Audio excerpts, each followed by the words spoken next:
because I feel like we're at a time right now where we are being forced almost to awaken parts of ourselves that have laid dormant or have been, I've been told to say, brushed under the carpet or forgotten. These parts of ourselves that maybe we haven't reclaimed or we felt were too painful, so we've avoided. And it could be because we've had an eclipse period combined with retrograde, which we're in at the moment. I'm sure that you're feeling it at some level, but it's a very potent time for alchemical transmutation and alchemy, being shown aspects of ourselves that we had no idea about. Of course, it can freak us out. It's also revealing potential. It's revealing healing that we didn't even think would be available to us or possible, because we didn't even know that that area needed to be healed. So can you see the inherent mercy? And you know, sometimes we ask for mercy, but we don't expect it to come.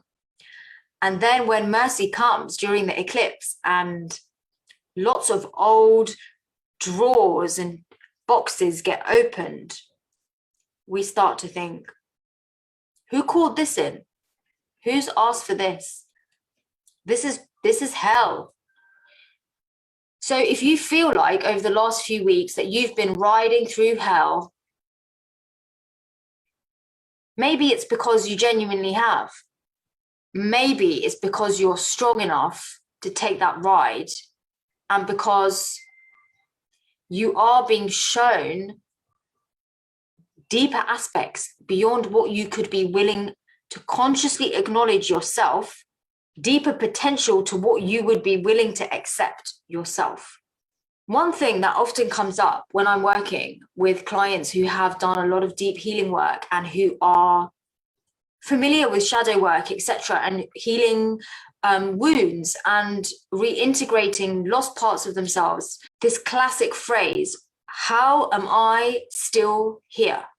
How am I still here hurting about this thing? How am I still here feeling a certain way about this certain thing, which I thought I dealt with 5 years ago, 10 years ago, 15 years ago? So, of course, retrogrades are a time where this kind of stuff comes up. And generally, that's the reaction. Why is this coming up again? On the one hand, it's a very normal human reaction to say that, because you have felt this before. These sensations, these frequencies, these emotions, this content, this felt sense in your heart and in your body is familiar. It's so familiar. You've been here before. It's a landscape, and you've visited, and you've, perhaps for some of you, you've lived there and you've healed there. And now you're there again. And you're like, what? Do I ever evolve? Do I ever move forward? Will I ever grow? Will I ever get over this? If you keep asking those questions, you will find yourself coming up against this brick wall that doesn't move. It's not the right question to ask. It's the kind of question that if you keep asking, it will frustrate you more and more and more. If you're not asking the right question, you won't get the right answer. Along with, if you don't ask, you don't get. When you learn to inquire with more compassion, with more perspective, you will start to get responses and insight that is more compassionate and has more perspective. What do you ask instead?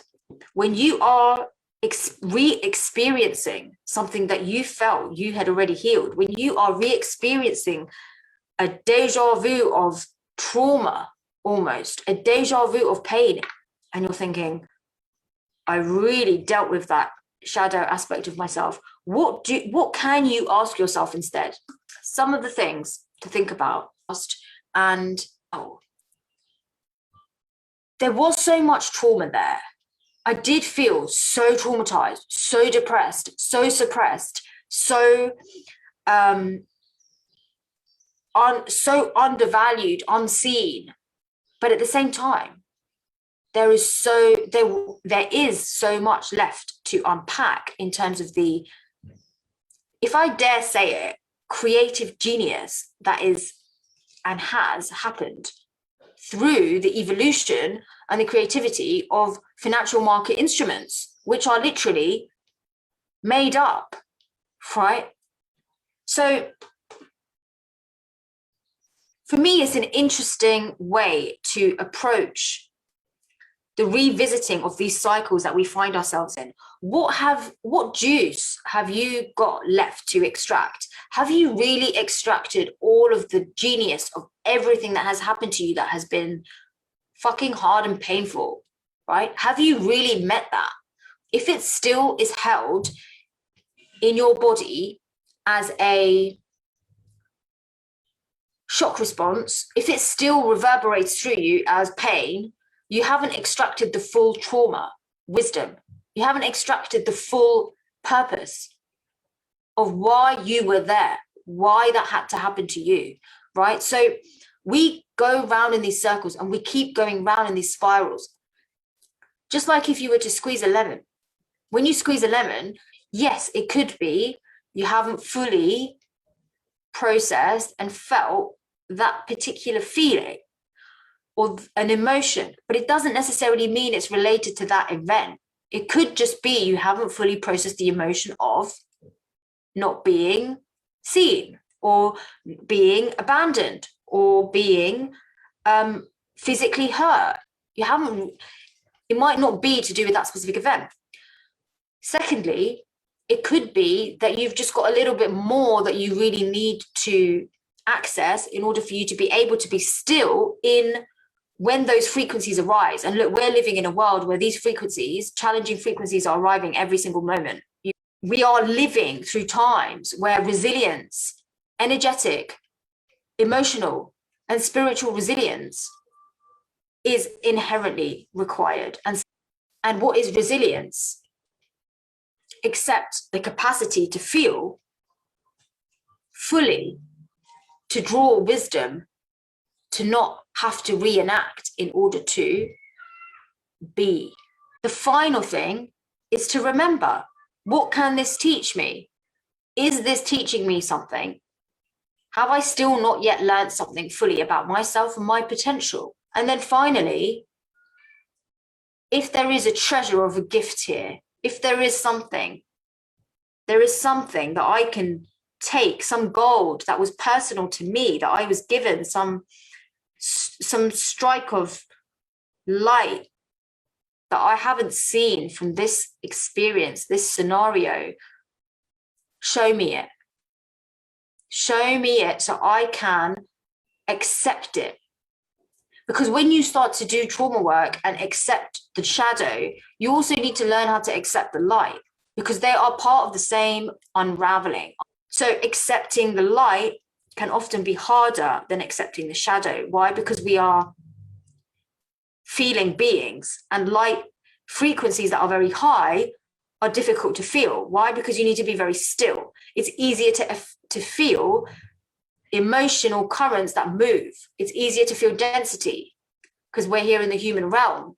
If we needed to find it easier to feel higher light frequencies, we would be in moon consciousness, we would be in star consciousness.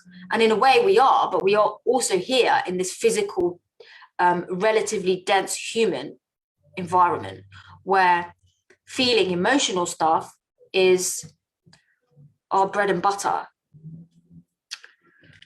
So I hope that is supportive for moving through the eclipse season and the retrograde season.